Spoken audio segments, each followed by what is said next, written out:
자, 몇 분간 한번 인사하겠습니다. 감사는 곧 표현입니다. 감사는 곧 표현입니다. 몇 가지 좀 제가 추가 광고를 하겠습니다. 여러분 홈페이지에 들어가시면요, 감사 챌린지를 지금 하고 있습니다. 고등부 아이들도 오늘 많이 했거든요. 고등부 아이들이 했다라는 것은 이제 우리가 청년들이, 장년들이 본을 보여야 한다는 의미겠죠. 그러니까 청년들도 우리가 지난 1년 동안 살아오면서 또 하나님으로부터 받았던 그 감사가 분명히 있을 겁니다. 은혜가 있을 거예요.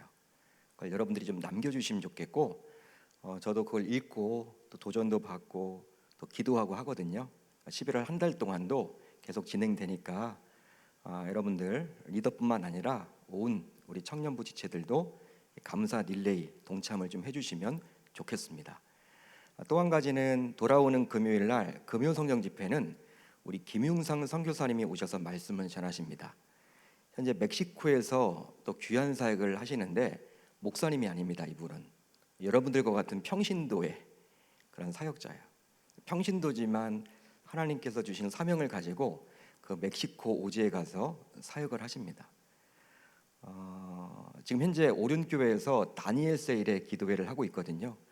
한 만 교회가 참석해서 수많은 사람들이 그 강의를 듣는데 또 집회에 참여하고 있는데 거기에 지지난 월요일 날 주 강사로 섬겼던 귀한 선교사님 12월 초에 이제 또 멕시코 떠나시거든요.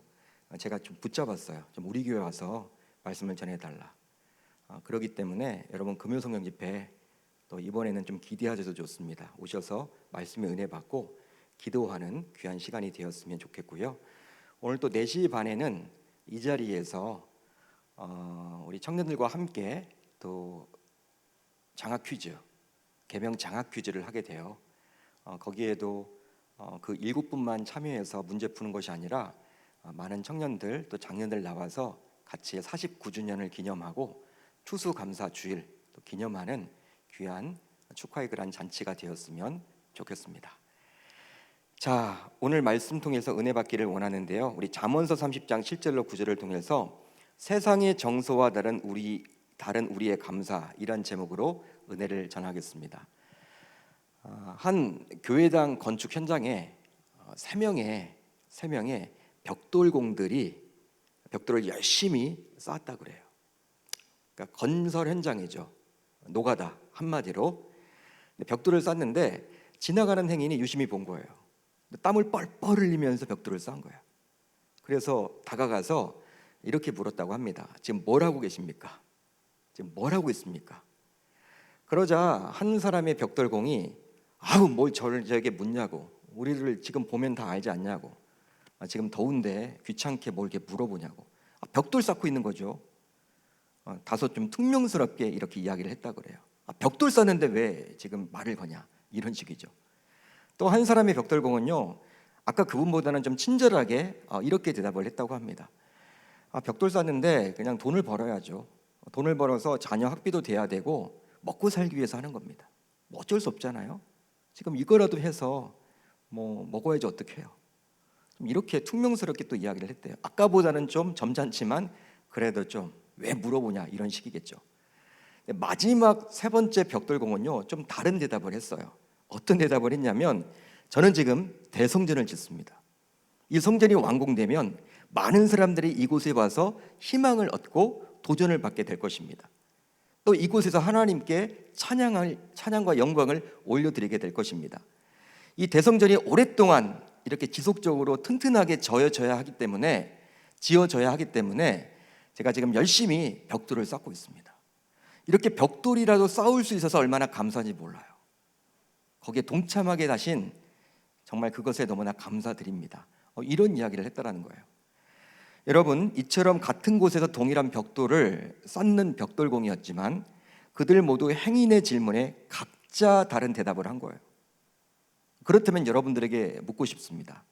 청년 여러분, 만약 여러분들이 세 사람의 벽돌공이라면 과연 여러분들은 어떤 대답을 하시겠습니까? 어떤 대답을 하실래요?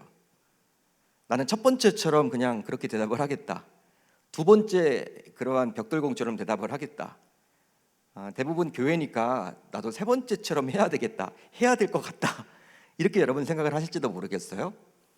하지만 대부분의 분들은 교회를 다님에도 불구하고 첫 번째, 두 번째 벽돌공처럼 답을 할 거란 말이에요. 왜 그러느냐? 바로 이런 첫 번째, 두 번째 대답이 세상의 정서와 부합되기 때문입니다. 세상 사람들은 다 그렇게 이야기를 하죠. 직장 다니는 청년들에게 또 일반 장년들에게 왜 이렇게 열심히 일을 합니까? 왜 그렇게 열심히 사업을 합니까? 이른 새벽부터 나가서 건강이 상할 정도로 왜 그렇게 열심히 뛰어다니십니까? 물어보면요, 대부분 뭐라고 대답을 해요? 아우, 먹고 살아야죠. 이 일을 해서 우리 아이들 학교를 보내야죠. 또 집을 구입해야죠. 자동차도 사야죠. 먹고 살기 위해서 한다라는 거야. 한마디로 밖에 나가서 세상 사람들에게 물어보면요, 대부분 어떤 이야기를 하냐면 돈 벌기 위해서 직장 다닌다. 뭐 어쩔 수 없지 않냐, 먹고 살려면. 그 이야기를 합니다. 그게 바로 세상의 정서죠. 따라서 오히려 세 번째 벽돌공처럼 답을 하게 되면 실제로 이상한 취급을 당해요. 어떤 취급을 당하냐? 이렇게 된 거 아니야? 야, 벽돌공이 뭐라고? 그렇게 하찮은 일을 하면서 무슨 거창한 대성전, 하나님께 영광, 그런 이야기를 할 수 있단 말이야? 아우, 말도 되지 않지. 이렇게 핀잔을 주지도 몰라요. 벽돌공 주제에, 하찮은 벽돌공 주제에 뭐 하나님의 영광을 드러내고 대성전 이야기를 하고 희망을 노래할 수 있어? 여러분, 세상에서는요 그렇게 오히려 비꿀지도 몰라요. 세 번째 그 벽돌공을 향해서 오히려 성전 건축의 벽돌이라도 쌓을 수 있음에 감사했던, 그래서 그 세 번째 벽돌공을 이렇게 하대할지도 모릅니다. 이렇게 잠깐 정신이 나간 그런 사람처럼 이야기할지도 모른다는 거예요. 이처럼 감사하는 마음을 가지고 삶을 살아가야 함에도 불구하고 이렇게 감사하는 마음을 가지고 삶을 살아가는 그 사람을 향해서 손가락질을 하는 게 바로 세상이죠. 세상이라는 거예요. 그러니까 세상에서는요 대부분 어떻게 감사를 이야기하냐면 내가 가져야지만 감사를 할 수 있다. 내가 쟁취해야지만 감사를 할 수 있다. 세상 사람들도 감사라고 이야기해요. 이 결실의 계절 가을을 맞이하면 감사 이야기를 합니다. 그렇지만 그들의 감사와 우리의 감사는 분명히 다른데, 우리는 뭔가 갖추지 않아도 그 하나님이 계심에 대해서 감사를 표할 수 있지만 세상 사람들은 자신이 원하는 대로 이루어져야지만 감사를 할 수 있다라고 이야기하는 게 세상의 논리라는 거예요. 그게 바로 세상의 정서라는 것이죠. 제가 실제 이전 교회에서 교구 목사로 섬겼을 때 한 권사님이 자신의 지인을 교회로 모시고 왔어요. 제가 부산에서 직접 경험해봤던 이야기예요. 근데 그 당시 이 교구별로 매주 금요일마다 오전에 이렇게 교구 모임을 가졌었거든요. 한 100여 명씩 나와요, 한 교구당. 그래서 찬양팀도 앞에 세우고 매주 금요일마다, 그러니까 정상적인 뭐 공적인 예배는 아니더라도 교구 집회를 갖는 거예요. 찬양팀도 앞에 세우고 그다음에 이렇게 기도, 그다음에 말씀 전하는 그런 시간이 있었어요. 한 100여 명 나오는데 여성분들이 주로 나오죠. 뭐 권사님, 집사님들이 주로 나오는데 이 권사님이 이 지인을 모시고 온 거야. 알고 보니까 이 지인이 고3짜리 자녀가 있는데 속을 너무 썩이다 보니까, 너무 답답하다 보니까 그냥 데려온 거예요. 그냥 교회 온 거예요. 근데 알고 보니까 이분이 불자였어요. 불자, 불교신자, 독실한 불교신자. 독실한 불교신자다 보니까 교회 등록은 하지 않아. 주일날은 어디 가요? 절에 갑니다. 큰 절에 가요. 불공을 드려요. 그리고 금요일날은 교회에 나와서 기도회에 참석하는 거야. 그러니까 얼마나 답답하면 그렇게 했냐는 거예요. 그런데 우리 이제 같은 교구 식구들이 이분을 전도하기 위해서 이분 자녀의 이름을 불러가면서, 그 고3짜리 자녀의 이름을 불러가면서 그렇게 중보를 열심히 했어요. 꼭 붙으면 좋겠다고, 은혜 달라고. 이분 교회 나올 수 있는 계기인데 하나님이 이 계기를 좀 살려주시면 좋겠다라고 간절히 기도했습니다. 근데 그 기도 결과 때문에 그런지는 몰라도 어찌되었던 놀랍게도 이 자녀가 좋은 대학에 가게 된 거예요. 원했던 대학. 그러니까 부모가 원하고 본인이 원하는 대학들이 있죠. 대부분 좀 높게 잡잖아요. 근데 거기에 딱 붙은 거예요. 얼마나 이분이 기뻤는지 가장 먼저 교구 목사인 저에게 그 소식을 알려왔어요. 전해왔어요. 평상시 몇 주 동안 봐왔잖아요. 이게 금요일 날 볼 때마다 이분의 목소리가 처져 있었거든요. 이분이 신이 안 나. 자기 그러한 자녀 때문에 항상 여러분 풀이 죽어 있어서 목사님 기도해 주세요. 항상 이렇게 울려고 했던 그러한 목소리였는데 전화상으로 들려지는 목소리가 완전히 180도 달라져 있는 거예요. 목사님, 목사님, 붙었어요. 붙었어요. 붙었어요. 3번씩이나. 큰일 날 줄 알았어. 붙었대. 뭐가 붙어요? 대학에 붙었다라는 거예요. 그러면서 목사님, 지금까지 기도해 주신 건 너무나 감사해요. 진짜 여러분들 그 감사가 뚝뚝 떨어져. 그러면서 다음 주에 오셔가지고 100명이 넘는 분들에게 떡을 쫙 돌렸어. 여러분, 떡 돌리는 것도 쉽지 않아요. 그것도 고급 떡. 예? 딱 상자로 포장되어 있는 그 떡을 다 돌린 거예요. 감사하다고 기도해 주셔서. 저는 목회 그런 여정이 길진 않았지만 이 독실한 불교 신자에게 기도해 주셔서 감사하다는 이야기를 그때 처음 들었고, 이 불자가 교회에서 이렇게 딱 떡을 돌려서 그 떡도 참 맛있게 먹었던 것이 처음이었던 것 같아요. 그런 경험이 거의 없잖아요. 이처럼 세상 사람들은요, 감사를 표합니다. 근데 어떤 감사입니까? 자기의 생각대로 일이 이루어지면 감사해요. 만약에 그분이 자기 딸이 떨어져서 대학에 떡 돌리지 않습니다. 떡 돌릴 수가 없어요. 오히려 하나님 없다라고 이야기할지도 몰라요. 평생토록 교회 안 나올지도 몰라요. 내가 그렇게 기도했는데 내 딸이 대학에 떨어져? 이런 마음을 갖는다면 여러분 대학 교회 나올 수가 없겠죠. 근데 이분의 생각으로는 자기가 원했던 대학에 입학했기 때문에 그 딸이 이제 너무나 기쁜 나머지 감사를 그렇게 표할 수가 있었다라는 거예요. 여러분, 세상 사람들도 이렇게 감사를 하더라는 것이죠.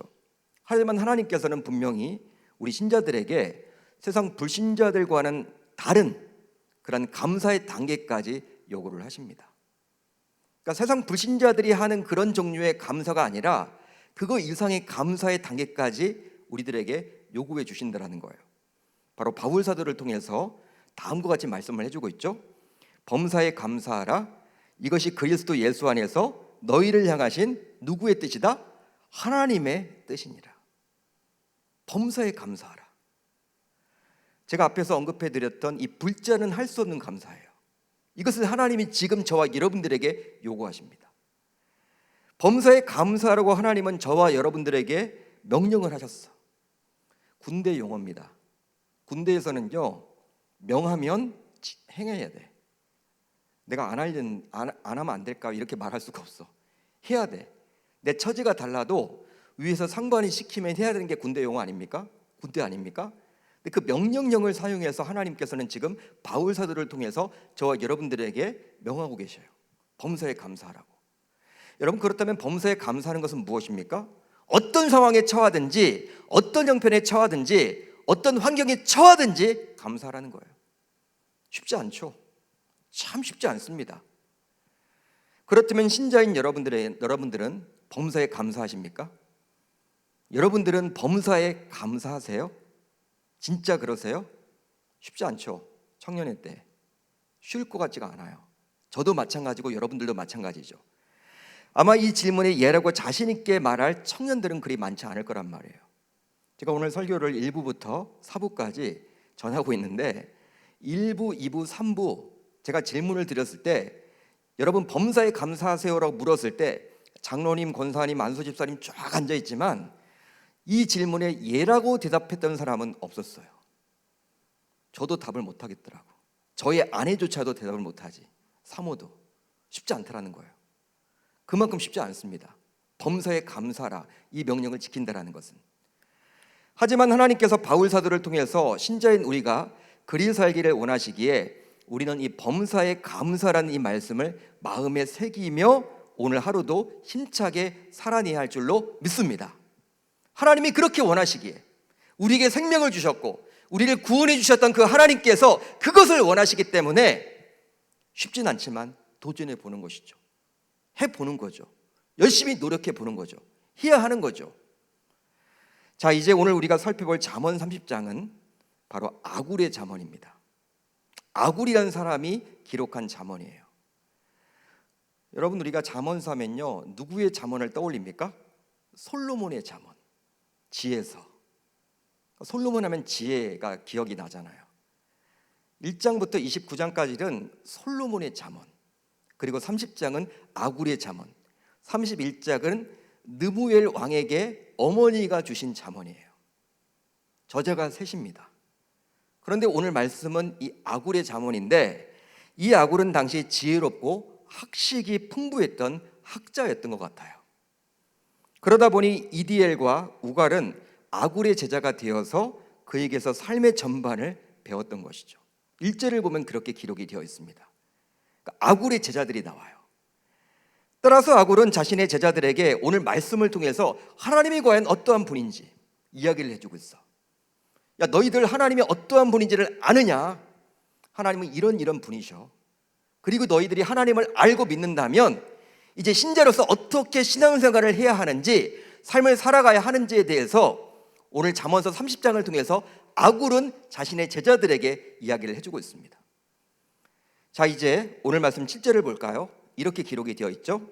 내가 두 가지 일을 주께 구하였사오니 내가 죽기 전에 내게 거절하지 마시옵소서. 아굴은 다소 비장한 마음을 담아서 8절에서 앞으로 소개해야 할 두 가지를 하나님께 간구했어요. 두 가지를. 그런데 얼마나 비장한 마음을 들었는지 자신이 죽기 전에 하나님께서 거절하지 말도록 또 요구합니다. 이건 뭐예요? 그만큼 중요하다는 것이죠. 내가 죽기 전에 끝장을 봐야 하겠다라는 거야. 내가 죽기 전에 하나님이 이 두 가지만큼은 응답해 주시면 좋겠다라는 거예요. 너무 중요하기 때문에. 그러니까 아굴의 관점에서 보게 되면요, 실패한 신자, 성공한 신자가 되려면 이 두 가지를 뛰어넘어야 돼. 이 두 가지를 이겨내야 돼. 그렇게 되면 성공하는 거야. 그렇지만 뛰어넘지 못한다면 실패한 신자가 되기 때문에 이것이 너무 중요하다. 그렇게 여기기 때문에 비장하게 지금 말을 해주고 있는 것이죠. 이제 8절을 보면요, 아굴이 기도했던 두 가지 기도 제목이 나오는데, 그 가운데 오늘은 다음의 내용을 살펴보므로 물질에 관련된 몇 가지 감사 제목들을 한번 나눠보도록 하겠습니다. 자, 8절을 볼까요? 이렇게 기록이 되어 있죠. 나를 가난하게도 마옵시고 부하게도 마옵시고 오직 필요한 양식으로 나를 먹이시옵소서. 8절을 보게 되면 두 가지가 나와 있는데, 그 가운데 두 번째에 나와 있는 이 한 부분을 우리 오늘 다뤄보려고 그래요. 추수감사주일이니까 시간 관계상 모든 것들을 다 다룰 수는 없고 8절 하반부를 한번 우리가 살펴보도록 하겠습니다. 자, 여러분, 아굴은 이렇게 8절을 통해서 어떻게 이야기를 합니까? 저는 가난도 싫고, 저는 가난도 싫다. 여러분, 여기까지는 우리가 동의하겠죠? 저와 여러분들 가운데 가난 좋아할 사람 있어요? 가난을 여러분 기도하지 않죠? 저 가난하게 되고 싶습니다. 그렇게 기도하는 사람 없어요. 그런데 지금 아굴은 저는 가난도 싫고 부함도 싫다, 이렇게 지금 기도를 하고 있어요. 우리들은 부를 추구하지 않습니까? 하나님을 믿는 신자라고 하지만 좋은 대학을 가야 하고 또 좋은 직장에 들어가야 하고 좋은 평수 아파트, 넓은 평수 아파트를 추구하고 좋은 집안의 사람과 결혼해서 잘 먹고 잘 사는 것이 우리의 꿈이고 우리의 목적인 경우들이 얼마나 많습니까? 솔직히 하나님 믿는다고 하면서도. 그런데 아굴은 지금 어떻게 기도하고 있어요? 어떻게 고백합니까? 나는 부함도 싫다. 단지 무엇을 요구합니까? 일용할 양식만 주십시오. 일용할 양식만 주십시오라고 기도를 하고 있어요. 고백을 하고 있죠. 그렇다면 아굴이 이렇게 말한 이유는 과연 무엇 때문일까요? 나는 가난도 싫고 부함도 싫고 단지 일용할 양식만 주십시오라고 기도했던, 고백했던 그 이유가 과연 뭐냐? 9절입니다. 9절을 보면 이렇게 나와 있죠. 혹 내가 배불러서 하나님을 모른다 여호와가 누구냐 할까 하오며, 혹 내가 가난하여 도둑질하고 내 하나님의 이름을 욕되게 할까 두려워함이니이다. 이 이유 때문에 그렇게 말한 거예요. 아굴은 배가 불러서 하나님을 모른다 하거나 혹은 가난하게 되어서 도둑질을 함으로 하나님의 영광을 가릴까 봐 그것이 두려웠던 거예요. 다른 게 아니라. 한마디로 아굴은 자신의 부함과 가난보다도 오히려 하나님께 영광이 되는 것이 더 중요하다고 보았던 거예요. 다른 게 아니라. 그러니까 자신이 부자가 되는 것이 중요한 것이 아니라, 자신이 가난에서 벗어나는 것이 중요한 것이 아니라 오직 하나님 앞에 영광이 되는지가 더 중요했다라고 이 아굴은 지금 이야기하고 있는 것이죠. 그러기에 그는 가난도 싫고 부함도 싫고 단지 일용할 양식만 달라고 고백할 수 있었던 것입니다. 쉽게 말하면 아굴의 인생 목적은 다른 게 아니었어요. 어떻게 하면 하나님의 이름을 드높일 것인가? 어떻게 하면 하나님 앞에 영광을 돌리는 삶을 살 것인가? 이번 주 이제 모시게 되는 금요성경 집회, 여러분들과 같은 평신도입니다. 근데 그분은 왜 여러분들은 한국에 있는데 그분은 왜 특수하게 멕시코에 가서 그 힘든 삶을 살아야 할까? 멕시코 시티에 있는 것도 아니에요. 시골 변방. 저도 멕시코에 가봤지만 고산지대고 세계에서 두 번째로 위험한 곳이야. 브라질이 총기가 제일 사고가 많이 나고 그다음 멕시코. 얼마나 무서운 곳인지 몰라. 치안이 여러분 유지가 안 되는 곳이 멕시코예요. 낮에는 경찰들이 경찰직을 하다가 밤에는 강도로 돌변해. 그것이 바로 멕시코예요. 그래서 우리나라 대사관이나 영사관이 어떻게 합니까? 다 이제 한인들한테 문자를 보내가지고 밤에 운전하고 가다가 경찰이 쓰라고 하면 쓰지 말라는 거예요. 차라리 벌금 내라. 강도로 돌변한다. 그것이 바로 멕시코예요. 근데 그러한 곳에 왜 가 있는 것일까? 그분은 왜 가 있는 것일까? 목회자도 아닌데. 여러분 그런 의문이 들지 않습니까? 그러니까 그분의 목적은 다른 게 아니겠죠. 제가 보기에는 어떻게 하면 하나님의 이름을 드높일 것인가? 어떻게 하면 하나님께 영광을 돌릴 것인가? 그래서 이번 주에 모시게 되는 이 선교사님의 그 간증이 기대가 돼요. 제 주변에는 목회자들이 많아요. 목회자들 출신의 훌륭한 선교사님들도 많아요. 그렇지만 평신도 선교사님들 더 귀하죠. 더 귀하단 말이에요. 즉 자신이 부자가 되는 것이 인생의 목적이 아니었던 이 아굴의 고백, 우리가 오늘 본문을 통해서 살펴보게 됩니다. 하지만 하나님을 믿는 신자라고 하면서도 우리는 기왕이면 다홍치마라고 지금도 여전히 부자가 되는 것을 인생 최고의 목표라고 살아가는 분들이 있습니다. 물론 성경은 부자를 무조건 정죄하지는 않아요. 여러분 오해가 없으시길 바라요. 여러분들 돈 많이 벌었으면 좋겠습니다. 저도 여러분 그것을 부정하는 건 아니에요. 여러분 그러다 보니까 성경에서 보게 되면 아브라함과 욥 같은 경우에는 거의 거부였죠. 준재벌이었습니다. 그러나 아브라함과 욥은 거부였지만 자신의 부 때문에 하나님을 향한 마음이 결코 흔들리지 않았다는 거예요.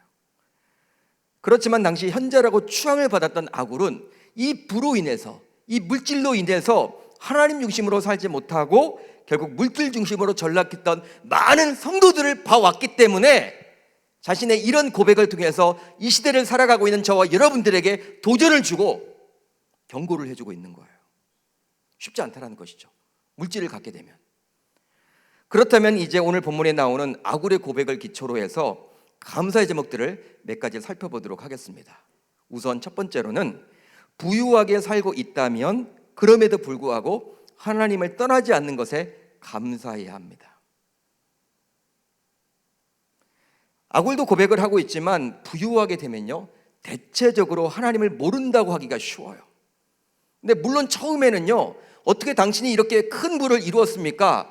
이렇게 큰 평수 아파트를 구입할 수 있었습니까? 이렇게 좋은 외제차를 구입했습니까? 라고 이야기 물어보면 대부분 처음에는 하나님의 은혜입니다. 다 그런 이야기를 해요. 하나님의 은혜죠. 사업이 이렇게 잘 됐네요. 야 어떻게 무슨 노하우가 있으세요? 하나님의 은혜죠 목사님. 좋은 아파트로 이사를 했어. 주상복합 아파트로. 어떻게 이런 아파트에 구입을 했어요? 하나님의 은혜죠. 말은 그렇게 해요. 그런데 처음에는 그렇게 하다가 점점 시간이 흐르게 되면 하나님을 전적으로 의존하기보다는 자신의 돈으로 모든 것을 할 수 있다라고 여기게 돼요. 그러니까 하나님 한 분만 우리가 믿고 나아가야 되는데 하나님도 믿어요. 하나님도 믿어. 하나님만 믿어야 되는데 이게 여러분 변하는 거예요. 하나님도 믿고 돈도 믿는 거예요. 한마디로 풍요 속에서 마음이 부해지고 교만해져서 결국 하나님과 멀어지게 됩니다. 실제 유럽 교회를 바라보세요. 유럽도 힘들 때가 있었죠. 전쟁 때가 있었죠. 어렵게 살 때가 있었죠. 그때는 교회당마다 꽉꽉 성도들이 나와서 예배를 드렸다고 그래요. 지금은 어떻습니까? 풍요의 그러한 나라들이 되어버림으로 인해서 결국 지금 교회에는 이슬람 성전으로 다 바뀌게 되었고 술집으로 바뀌게 되었고 나와 있는 곳이 대부분 노인들만 몇 분 나와서 명맥을 유지하고 있다는 거예요. 그렇게 화려했던 교회들이. 근데 한국도 마찬가지죠. 어렵고 힘들었던 60년대 70년대는 교회가 잘 됐어요. 뭐 우리들 이제 교역자들 세계에서 깃발만 꽂으면 개척이 되던 시대가 바로 70년대였다. 우리 교회도 여러분 계명교회도 마찬가지였죠. 그때도 여러분 안 되는 교회도 있겠지만 대부분은 여러분 깃발만 꽂으면 그냥 여러분 교회가 되던 시절이 바로 60년대 70년대. 88 올림픽 이후 이제 90년대를 거쳐서 2000년도에 들어서면서 교회는 안 돼요. 부흥되는 교회 몇 개 안 돼요. 쉽지 않아요. 대부분 수평 이동이야. 대형 교회들도 대부분 수평 이동으로 성장을 했지 전도가 되어서 성장한 교회는 거의 없어요. 실제 그래요. 한국도 유럽을 따라가고 있는 것이죠. 왜? 풍요로운 그러한 풍부한 그러한 곳에서 이렇게 점점 살다 보니까 사람들이 이제 신앙을 갖지 않는 거예요. 신명기 32장을 보게 되면 모세는 죽음을 앞두고 유언과도 같은 소중한 권면을 이스라엘 백성들에게 노래로 불러줬는데요. 한마디로 모세는 백성들을 향한 하나님의 솔직한 마음을 백성들에게 전달해주고 있습니다. 즉 하나님께서 축복하사 부유하게 된 이스라엘 백성들이 하나님을 발로 차버렸기에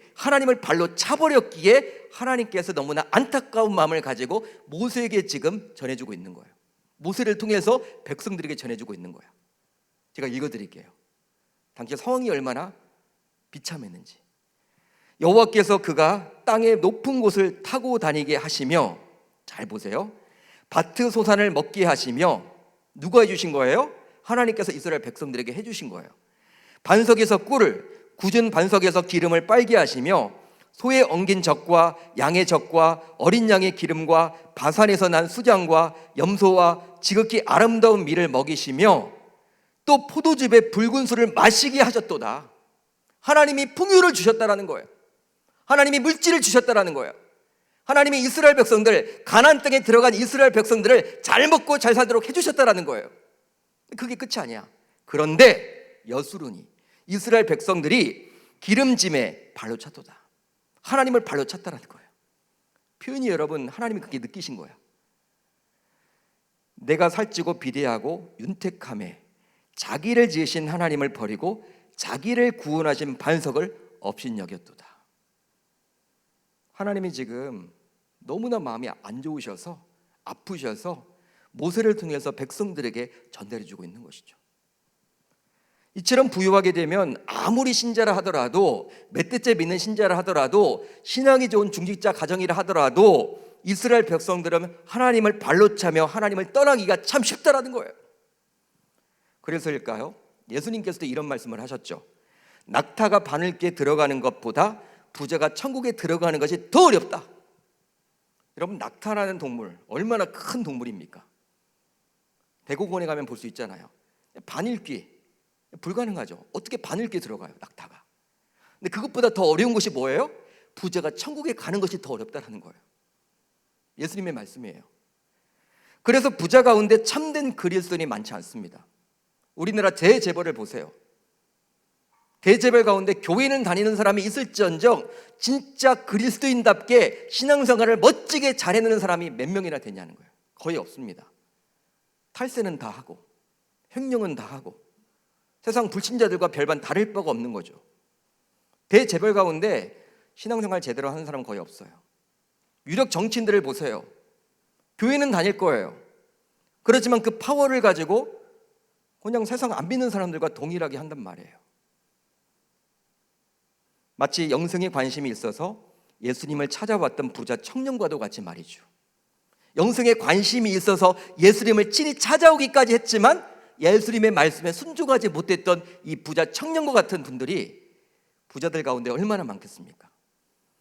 그렇기 때문에 부자들 가운데 진짜 신앙생활 잘하는 사람은요 지극히 소수예요. 그럼에도 불구하고 부유하게 살면서도 돈에 끌려다니는 인생이 아니라 주님의 핏값으로 세워진 교회와 하나님 나라를 위해서 지금도 멋지게 돈을 사용하신 분들이 우리 교회 내에도 있습니다. 청년들 가운데서도 있어요. 즉 주님을 위해 기꺼이 제물을 드리고 하나님의 영광만을 위해서 살겠다며 적극적으로 신앙생활을 하시는 분들이 계세요. 실제 돈이 있기에 신앙생활을 열심히 한다는 것 결코 쉬운 일이 아님에도 불구하고 하나님으로부터 받은 은혜를 기억하며 오늘도 말씀을 붙잡고 열심히 신앙생활을 하시는 분들이 우리 교회 내에도 분명히 있습니다. 저는 알아요. 따라서 우리 성도들 가운데서도 예전에 비해서, 옛날에 비해서 물질적인 축복을 많이 받았음에도 불구하고 돈의 노예로 살지 않고 오직 하나님의 영광을 위해서 물질을 흘려보내고 적극적으로 신앙생활을 하는 분들이 행여나 계시다면, 우리 청년들 가운데서 그런 분들이 있다면 전적인 하나님의 은혜요, 그 하나님께 감사할 수 있어야 할 줄로 믿습니다. 왜요? 쉬운 일이 아니기 때문에. 돈이 있으면요 돈 따라가게끔 돼 있거든요. 그걸 가지고 뭐든지 할 수 있다고 여기거든요. 그러니까 우리나라 가운데 울산이란 창원이란 도시가 있습니다. 근데 울산 같은 경우에는 현대, SK 그런 기업들이 다 들어가 있죠. 요즘은 모르겠어요. 예전만 하더라도. 창원이란 도시는 삼성중공업, 거제 같은 경우에는 대우조선해양 이런 대기업들이 들어가 있죠. 그러니까 연봉이 여러분 서울보다 높아요. 그 도시 여러분 평균 사는 것들이. 근데 가장 교회가 안 되는 곳이 어딘 줄 알아요? 거제, 울산, 창원. 희한하지 않습니까? 교회가 있긴 있는데 사람들이 다 주말에는 골프장으로, 해외여행으로, 홍콩 여행으로, 제주도로 다 그냥 흩어져. 주말에는 교회는 텅텅 비어. 그래서 목사님들이 개척을 서로 안 하려고 하는 곳이 바로 이 울산, 창원, 거제라는 곳이에요. 왜 안 되니까? 그만큼 잘 먹고 잘 사는 곳이니까. 그렇지만 놀랍게도 좀 어려운 도시들이 있잖아요. 그런 도시들은 된단 말이에요. 여러분들 가운데 예전에 비해서 그래도 먹고 살만해졌고, 또 내가 취업도 해서 이렇게 일자리도 있고, 예전에 비해서 신앙생활을 이렇게 지금도 열심히 잘하고 있고, 물질적으로 사는 것도 불구하고 잘 살게 되었음에도 불구하고 이렇게 신앙생활을 여전히 지금도 잘하고 있다면 그것도 내가 그냥 된 것이 아니라 전적인 하나님의 은혜요, 감사할 수 있어야 될 줄로 믿습니다. 다음으로 물질로 인해 힘겹게 살고 있지만 그럼에도 불구하고 믿음이 변치 않음에 감사해야 됩니다. 이 부분도 중요하죠.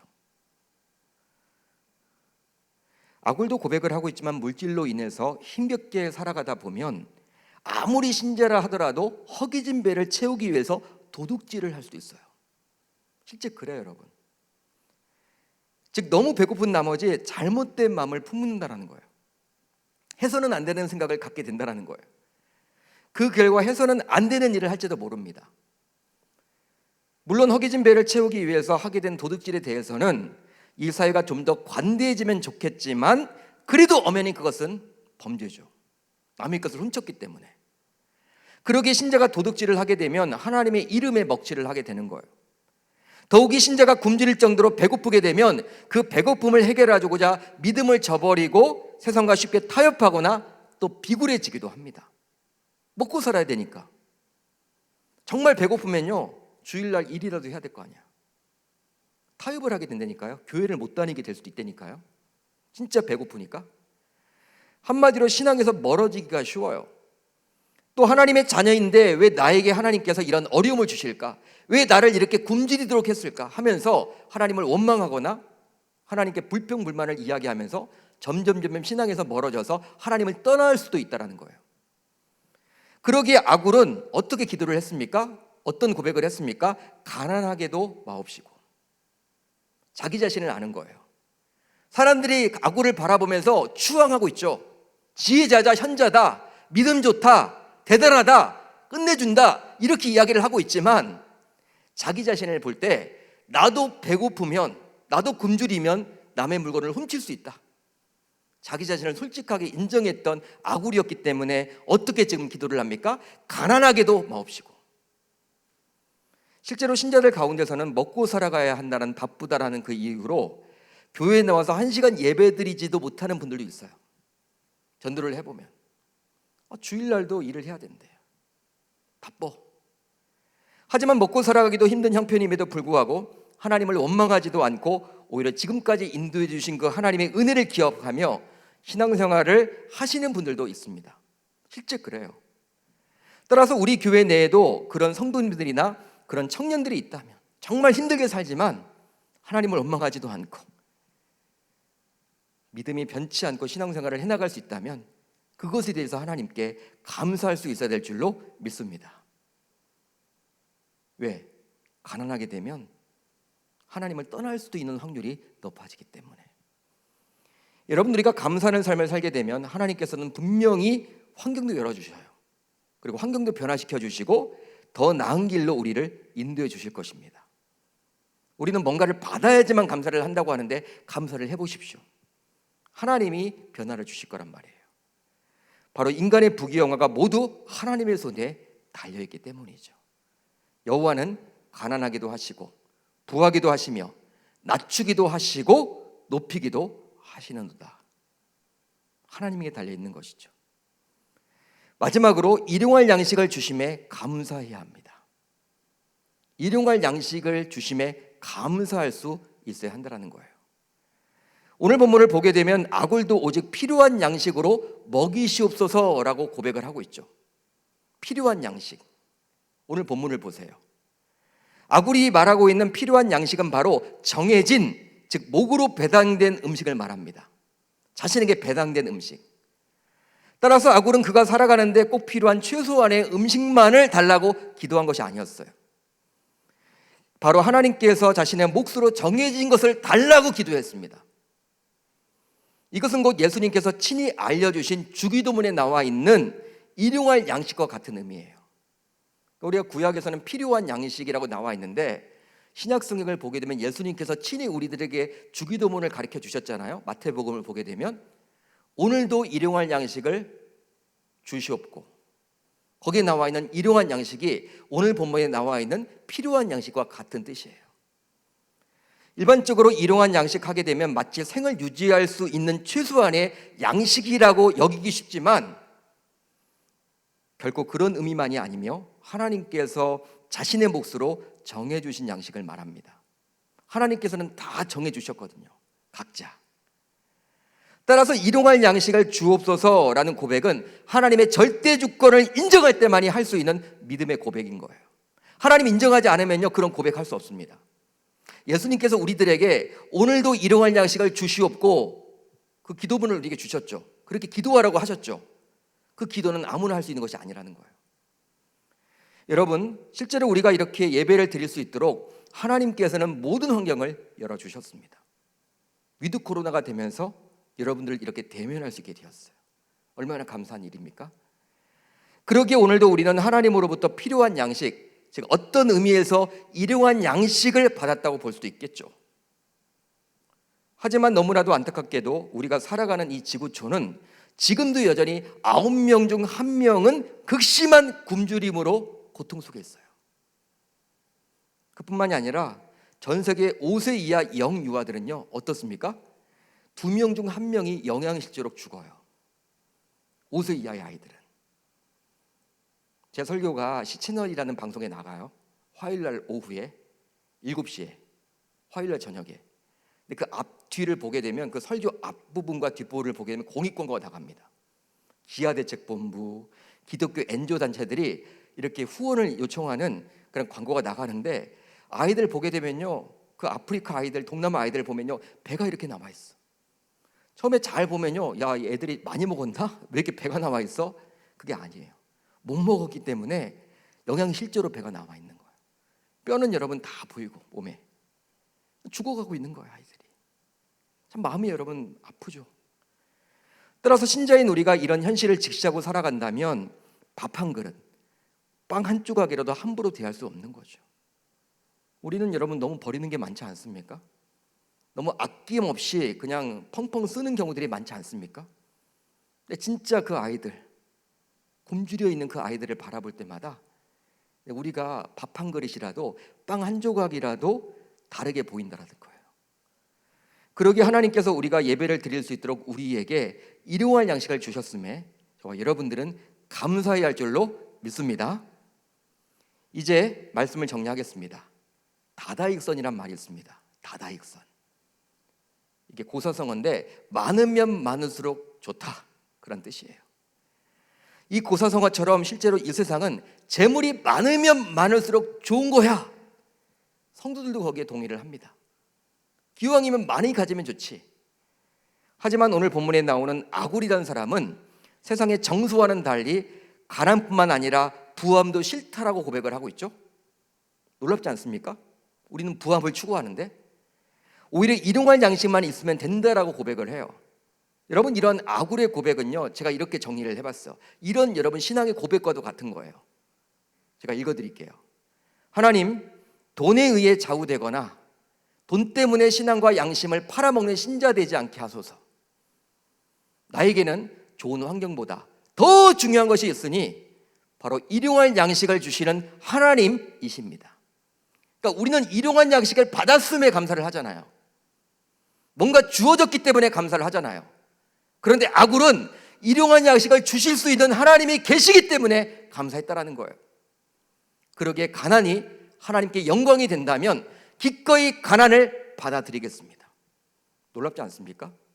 쉬운 고백이 아니죠. 하지만 부함이 하나님께 영광이 된다면 그 부함조차 기꺼이 받겠습니다. 즉 오직 하나님만을 바라보게 하시고 그 하나님께만 영광을 돌리는 종이 되게 하소서. 이와 같은 아굴의 고백이 신자인 또 청년인 저와 여러분들의 고백이 되어야 할 줄로 믿습니다. 실제로 이 세상의 정서는 삶에서 재물이 가장 중요하기 때문에 최대한 많이 끌어모아야 한다라고 주장을 해요. 그게 세상의 정서예요. 그리고 그렇게 악착같이 끌어모아서 큰 거부, 부재가 되었을 때 감사를 할 수 있다라고 이야기를 해요. 주어졌기 때문에 감사하다는 것이죠. 마치 제가 처음에 말씀드렸던 이 불자가 감사했던 것처럼 자기 딸이 대학에 입학했기 때문에, 좋은 대학에. 하지만 아굴처럼 우리 신자들은 이 세상의 정서와 다른 우리만의 감사가 있습니다. 신자들만의 감사가 있다는 거예요. 오직 일용할 양식을 주시는 하나님이 계심에 대한 감사죠. 따라서 우리들 모두 오늘부터 아굴에게서 이 감사를 배워야만 할 줄로 믿습니다. 바로 세상의 정서와는 다른 우리 신자들의 진정한 감사 말이죠. 그렇게 함으로 하나님께서 정말 원하시는 참된 감사를 하는 주의 권속들, 주의 청년들이 모두 되실 수 있기를 우리 주님의 이름으로 축원합니다. 축원합니다.